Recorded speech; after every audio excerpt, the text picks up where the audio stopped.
You are tuned in to another edition of Americana Music Profiles, brought to you by Americana Rhythm Music Magazine and AmericanaMusicMagazine.com. I'm your host, Greg Tutwiler. Let's jump right in to the next exciting interview.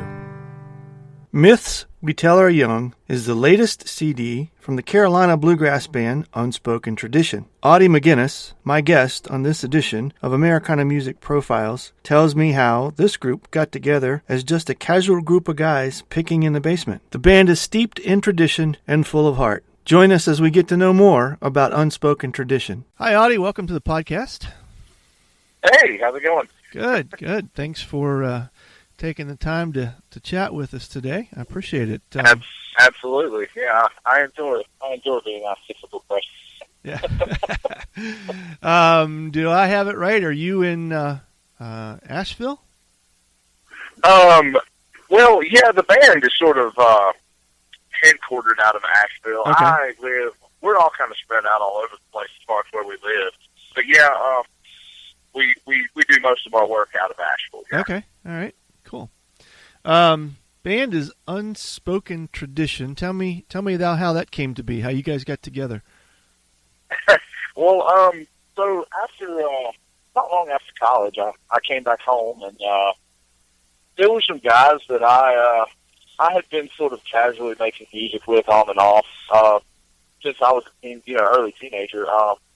And a couple of them had recently become really interested in bluegrass, and I've been playing and listening to bluegrass, my whole life. And so we got together, and it just started out as like a casual group of guys just kicking in the basement, and then the bass player says, we should make money doing this maybe. And I still can't tell you if that's true or not. But yeah, I understand. but no, it just over time it developed something kind of organically where we said, if we're going to do this anyway on a Friday or Saturday night, why not?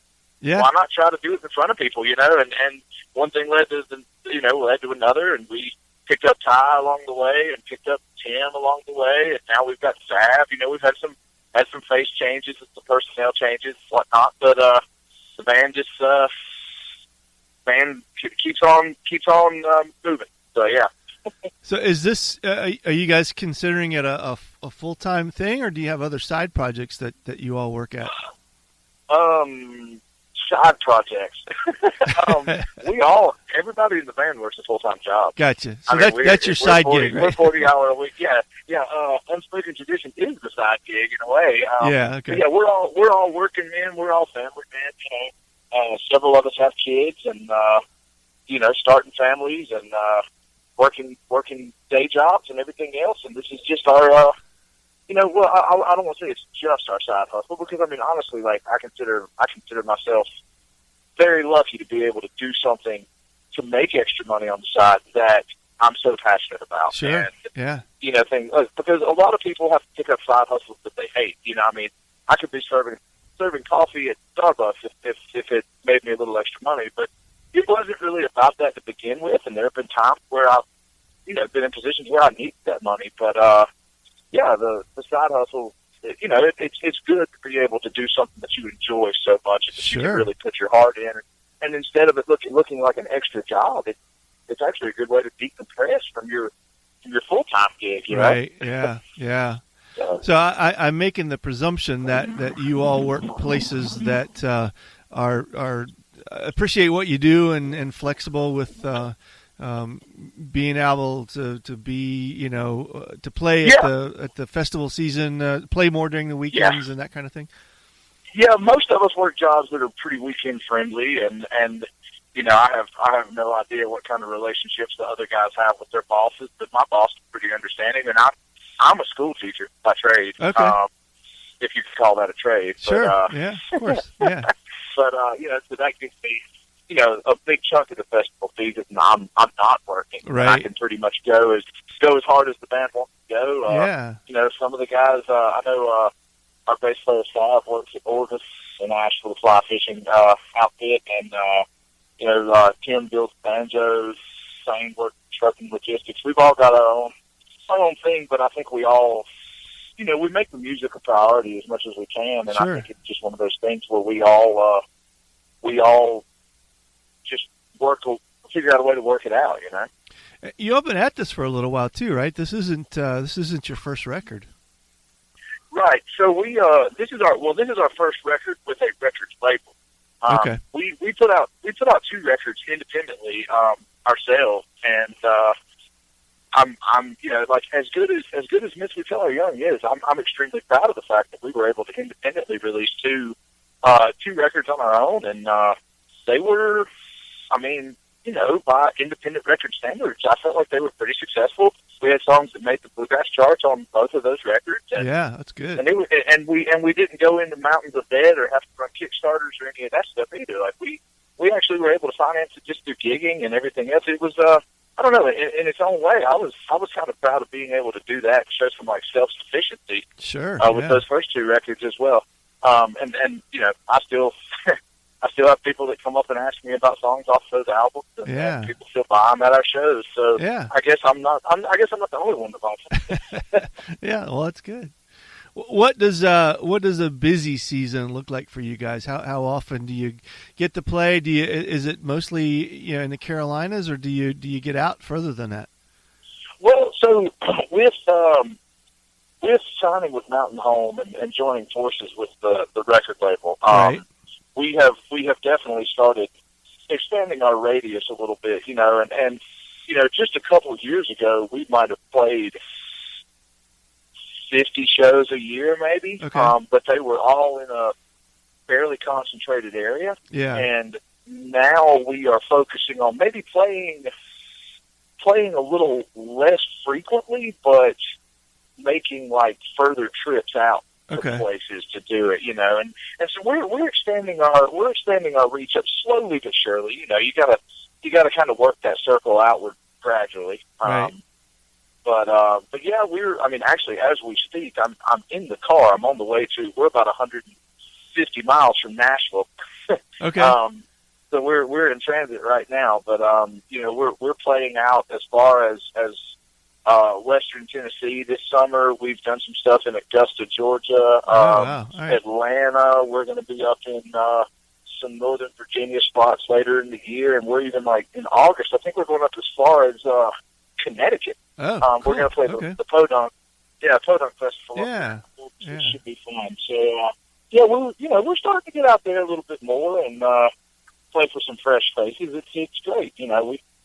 We always enjoy the just getting to see the country and just spend some time together, and we get to play some music and reach new fans. And there are a lot of people out there that say, "Man, we've been waiting for you guys to come to this area forever," and I'm like, I had no idea, Yeah, that's good. Yeah. It always makes you feel good when you hear stuff like that. Oh, absolutely, yeah. So the new record is Myths We Tell Our Young. That's an interesting title. Where did that come from? So it's actually it's a phrase from one of the songs on the album called Force of Nature, which actually, a little shameless plug here, but that track is actually being premiered today on Bluegrass Today. Oh, sweet. Okay. So, but yeah, and I didn't think about the fact that you said this on here later. So yeah, that's all right. People, people will hear it and can go look for it. So yeah, that's absolutely. Good. Yeah. But no, that's just a line from one of the songs on the album, and that song in particular, I felt like Force of Nature. It's actually just a love song, and it talks about how time can kind of erase all things. I told you I'm an English teacher, and there's this poem that I remember reading when I was an early teacher, like first couple of years, called Ozymandias by Percy Bysshe Shelley, and it talks about how just time can obliterate even like statues and all man-made things, and the song "Force of Nature" talks about how like what's left after all that. It's, love. And but back to the question. I'm sorry. The Myths We Tell Our Young. It's a line from that song. It says, storied kings from yesterday are myths we tell our young. And so it just kind of relates to that passage of time and I think it kind of plays into the whole idea of unspoken tradition and things like that too. So yeah. The style that you guys approach, obviously it's bluegrass oriented. Are you more traditionalist or in the middle? You lean more towards the contemporary side. Where do you feel like that falls for you? Oh, you're gonna make me draw a line and you know how these bluegrass folks are, man. Right. They want to get soft. I don't know. Yeah, I mean, that's okay. That's good. I'm going to tell you, like, the truth. Like, so when unspoken tradition started, we were all listening to bluegrass and we all loved bluegrass, but when we formed, we had no intention of being a bluegrass band. It just we kind of organically gravitated toward that. Yeah. Okay. It just as easily could have been, something entirely different. Yeah. String music. I don't really know where we fit into that spectrum. I mean, personally, I listen to, and I would say a lot of my influences are super traditional stuff, and also some really progressive stuff, and everything in between. And I think we all draw from a pretty broad array of musical taste and styles, and I think we all kind of mix that into the pot as we go, and that's why I don't really know what you'd call us as far as like a traditional or and some of the stuff we write is a little bit progressive leaning, and then we'll throw in like an old Ralph Stanley tune right in the middle of our set, and you can see some people in the room are going to respond to the stuff that we write, and then some other people are going to get up and holler and yell when we rip into like, Little Maggie or something like that. Yeah, right. So I think it's a variety show. Are you guys writing all of your own original material? We have been until our second album, Paula Breedlove. Actually, we got a song from her. She's a songwriter from Ohio, and we got a song of her by way of Tim Surf and Balsam Range. Okay, actually, cool. Got permission from her to send that one along to us, and we put that as Point of Rock Station. It was on our second album, and she was so happy with how it turned out that when it was time for us to do Myths We Tell Our Young, we started. We wrote a couple tunes, and then we said, maybe we can contact her and see if she's got anything else. And she ended up sending us just a bunch of stuff, and we ended up using two songs off of out of that pile of music she sent us. We picked two that we really felt worked for us and worked those up, and they're on the album. And Dark Side of the Mountain and then Uncharted Territory are both Paula songs, and Cheryl Blackman and Ed Williams out of Nashville actually sent us a tune, Nothing But Sky, which is the lead-off track, and it's another really good one, really positive, upbeat little song about a red bird. Okay. And I don't know, that one just, as soon as I heard that one, I knew immediately that one belonged. Yeah. So I guess as we're getting out there and networking with folks, we're starting to get some people sending us some stuff, and we're reaching out to people here and there. We're certainly not, we certainly don't feel like we have to write everything that we record, and I think you'd be missing out on a lot of really good music that's out there that needs to be recorded. If you only wrote, or if you only recorded things that you were, responsible for writing. So, yeah.